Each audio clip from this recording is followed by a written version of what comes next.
Hey Americans, I have a question. Where can we go in our society in order to get human connection, in order to socialize, that isn't trying to get us to buy stuff? I think about this a lot, and the list that I have come up with is depressingly short. Like, there are a few places we can go that aren't trying to sell us stuff. They're not exactly places to socialize. The library, cemeteries. So there's this concept of the third place, right? It's somewhere that's not your home, that's not your work, where you can go and find community, find a place to socialize. And in America, almost all of our third places are trying to sell us something. They're all businesses. It's very difficult to find some place that you can gather with friends and family and not have to spend money to do it, or not have someone advertising to you the entire time. Even like city parks have advertising plastered around them.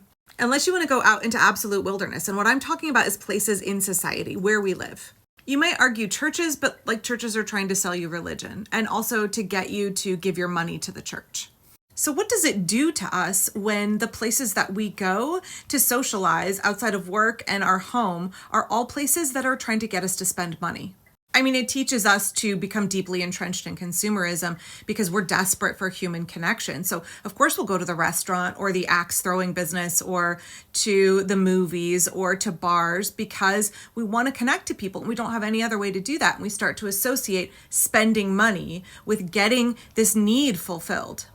And it's not just places out and about in the real world, right? If we are trying to have online relationships with people, trying to connect with people over social media because maybe we're very isolated, maybe we can't afford to go out to those places in the real world, or we don't have them in our community, then we're still inundated with ads. We're still inundated with constant messages for us to buy stuff on this platform, on Facebook, on every social media platform. So like, where can we go in America to socialize that is not connected to consumerism? And what would it look like to create spaces that are divorced from capitalism in our effort to help combat the loneliness epidemic in America, to help us get those very real needs for human connection and relationship and community? Okay, let's talk more third places where you don't have to spend money. If you don't know what a third place is, it's somewhere besides your work or your home where you can gather and have social connection and community. And where this comment was left, I was talking about how we lack third places in America that are divorced from capitalism, where you are not required to spend money or where someone is not selling you a product, is not advertising to you. And I love this example. My oldest kiddo started a monthly gathering, no expectation to chat, socialize, some collage supplies available. Other than that, bring your own craft. This sounds very much like what our unschoolers group used to have back before the pandemic started, where we would meet up at this coffee shop that's owned by a church. It's called Tabor Space. You can, for very little, rent a room from them, and we would have Minecraft meetup days. The kids would all bring their laptops or their iPads, and there was a dad who would set up the server, and all of the kids could be in the same room playing Minecraft together, like all afternoon. It was fabulous. We would bring snacks to share. There would be a craft table set out for kids who didn't want to play Minecraft, but still wanted to participate in the community gathering.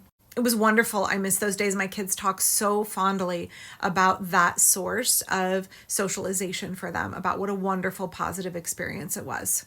Shout out to Emily for setting up the Minecraft meetup days. They were amazing.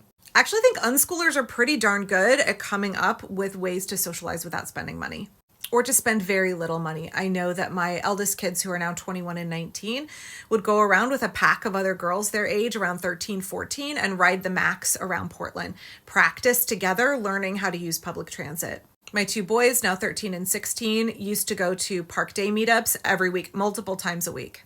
And speaking of nostalgia for third place events, I want to talk about one from when we lived in Siletz, Oregon, 18 years ago. My husband was teaching for the Siletz Confederated Tribes, and we lived across the street from the school. This was a town with one stop sign, no stoplights. And I'm not sure if it was the town or the tribe that sponsored it, but we had this event called Community Dinner, where an individual or a group of people could volunteer to cook dinner in a local cafe on, I think it was Monday nights, for anybody who wanted to come get a free meal.